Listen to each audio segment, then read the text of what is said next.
From Newton. That's right. Home of David Flores for Kansas Fire. Anthony Byerly. Anthony Byerly. Yes, sir. And, Coach Curtis Barbe. yes, and Rest I in knew- peace, and Coach yes, W.T. both of Johnson. them. I love Coach God Barbe. rest I his worked soul. at the Enterprise, and In Beaumont. I love Coach Barbe. Well, Coach, He I told got it a, like it was. I got a got a hardball question for you, just right off the bat. I didn't take BP, so I mean, Coach says the offense looked really good today. Is that kind of what you saw? they did. They looked really well. They did. Yeah. They really Well, he said they beat you guys in the birdcage 8-0 for They the first did time. for the first time. It was an eye opener, which is good. That means that the talent of the roster is upgraded.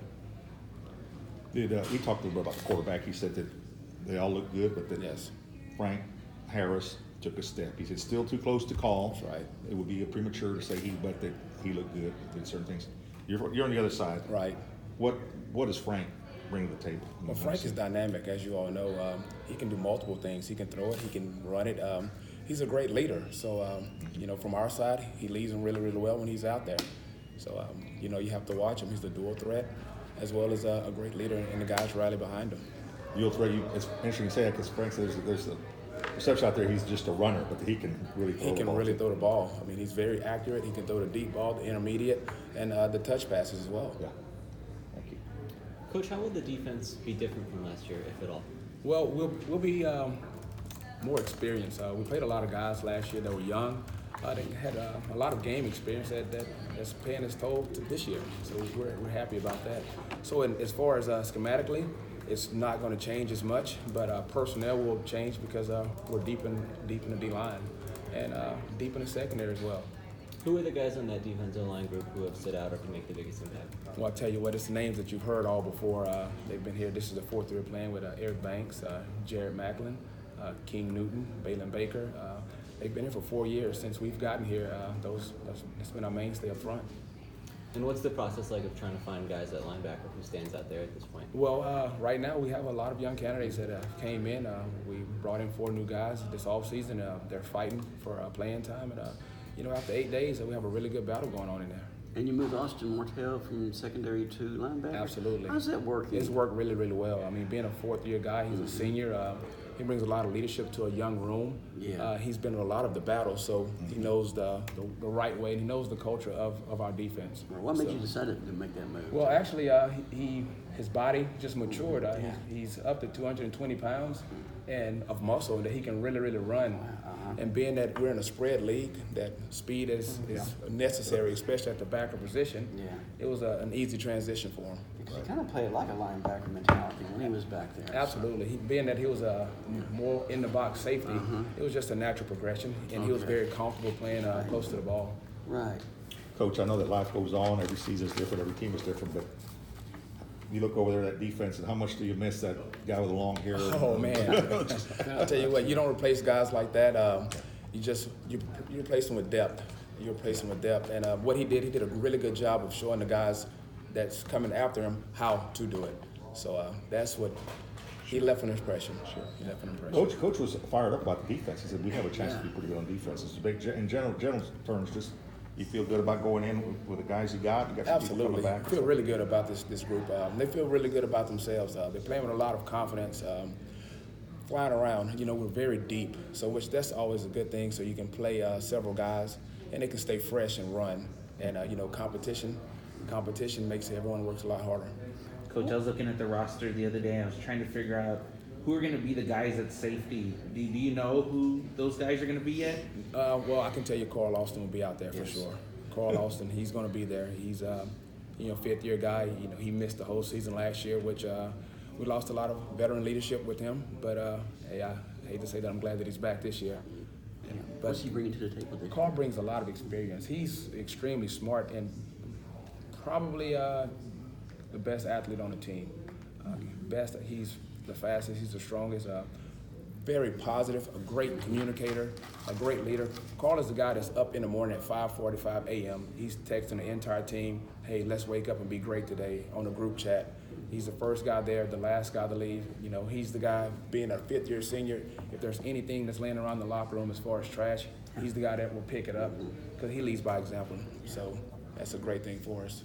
Coach, how important is it? You mentioned that you're in a spread league, obviously stuff, to have depth, like you mentioned about depth, especially at those three techniques, the defensive tackles to be able to rotate when you can. Because I know a lot of times the teams get going, you can't get people on there. But that's important. Nowadays, you got to have It's two extremely deep important. to play, right? If you're not deep at the defensive line, it's going to be real tough because the offenses that you face, they're going to try to run 75 to 80 to 90 snaps a game, and it's kind of hard for a 300-pounder to go 75 to 80 snaps a game full speed.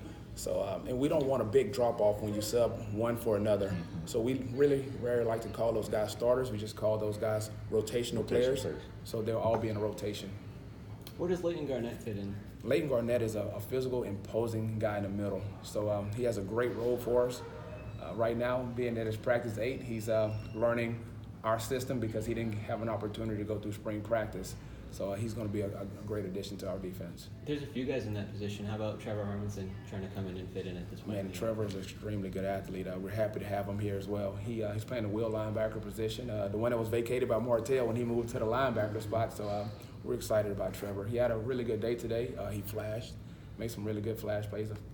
Maybe 2 tackle for losses, so we're happy to see. And then Dominic Shepard, too, is also kind of coming in here. Absolutely. For the fall. What is he bringing? Well, Dominic is he's a guy that's played on a Power 5 level, and he's been in big games before. So he's going to bring an experience, probably a wealth of knowledge of just how to do it. And he's been there and done that before in a room that hadn't played much. Of those 3, Garnett, Shepard, and Harmonson, who was the most ready to contribute? Well, they're really all about the same because, practicing these first 8 days has been situational. So in certain situations, guys, they tend to perform differently. So pretty much they're all the same right now. Coach, I know right now you're not on game preparation yet. You're still Right. That's going to start. But since we won't have a chance to talk to you again, just want to ask you, incarnate word. You're the DC, and those guys throw the ball all over the field. Their coach was disciple of the Pirate. That's right. At Texas Tech, the air raid and stuff. I'm sure you've looked at them in the offseason a little bit and all that. What kind of challenge are they going to present? They're going to be very challenging. They're explosive. They're really good on offense. They get the ball to their playmakers, and they have a really good quarterback. You're going to have to tackle well in space when you play those guys. They're very good with their tempo, and they're very well coached. Coach, I've heard a lot asking some of the older guys about which newcomers stand out. They've mentioned 2 guys, but the first one is Ken Robinson. What can you tell me about him? Ken Robinson, he's a freshman that came in from South Grand Prairie. And, we like to joke around. We'll say, well, where did he learn that? And, the position coach will say, well, I went over that in period 2, And so he's a period 2 guy, which means period 2 is, well, he came there like that. So he has a really, really, really good foundation and a base coming in. So he was probably ahead of the curve of most freshmen playing that position. The other one is Jamal Sam. They talk about him a lot. Jamal Sam's an extremely good athlete. He was a 4A Louisiana Defensive Player of the Year. So he plays with a lot of confidence. So he's been there, done that. They went to the state championship game 2 years in a row. So he's played 15 games a year for the last 3 years. And, sometimes it's a good thing and a bad thing where a lot of the high school coaches, they're not a big fan of the 7-on-7 leagues in the summer. Well, in Louisiana, there's the bootleggers, and that's probably what the best of the best players from the state, they have their 7-on-7, and he played on that team. And when you play on that team, you play on a lot of guys that are playing at the major Power 5 schools. Yeah. So you're fairly confident, and you kind of know how to handle yourself even on a higher level. So he came in with a high level of confidence in his ability. Coach, what about Rashad Wisdom? Is it surprising? I mean, he got here early in the spring, and he seems like he's ready. Is that a safe? That's a safe bet. He's not the normal freshman. Not the normal freshman at all. And he actually had a head start by being an early enrollee, and he got in and went through our 4th quarter program. Got in, had 15 days of spring practice, and he did really well. And we're excited about him. Happy to have him. So you're saying he's a dude? Huh? He could be a dude. Well, I don't want to give him a gold star, but right now he could be a dude. He can be that guy. Coach, within a game, what is your relationship with Coach Wilson like? Do you guys interact? Does he send you ideas and feedback, or how does all that the work? time? I mean, Coach Wilson's a very smart coach. So he knows the offense, he knows the defense, he knows special teams as well. So when he sees something that's going on, he'll say, hey, I think they're trying to attack you in this way. I think they're trying to attack you in this way. Hey, how about bring a little pressure to this side right now if you when you feel it. And so he's just a sounding board, and he just sees the entire field.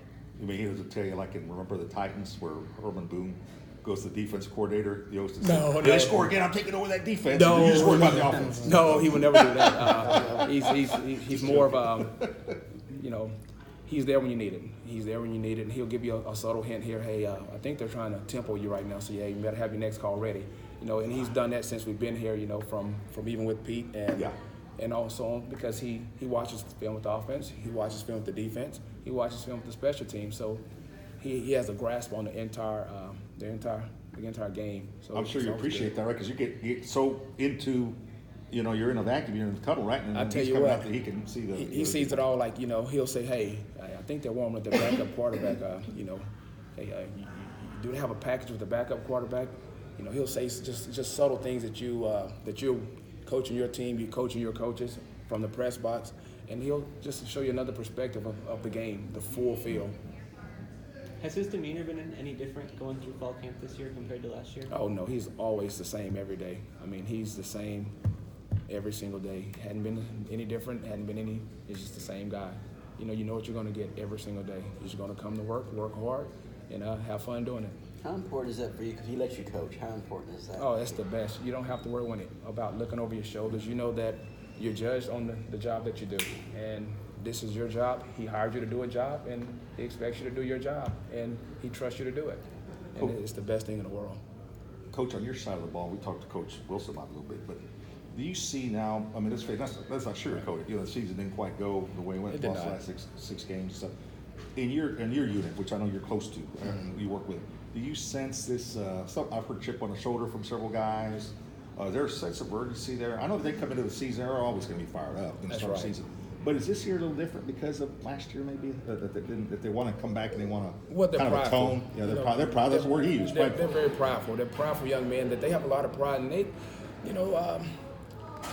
didn't like the way the season ended last year. They didn't like the way the season went the entire season. So they're going to do something about it, not just talk about it, but they've done it with their work, with their demeanor, with their attitude, and the way that they're performing in this fall camp. Do you guys as a coaching staff feel any extra pressure this year? Well, I mean, we always feel pressure. I mean, it's just the nature of the business. It's the pressure to perform, and it's more of pressure within to want your guys to perform well.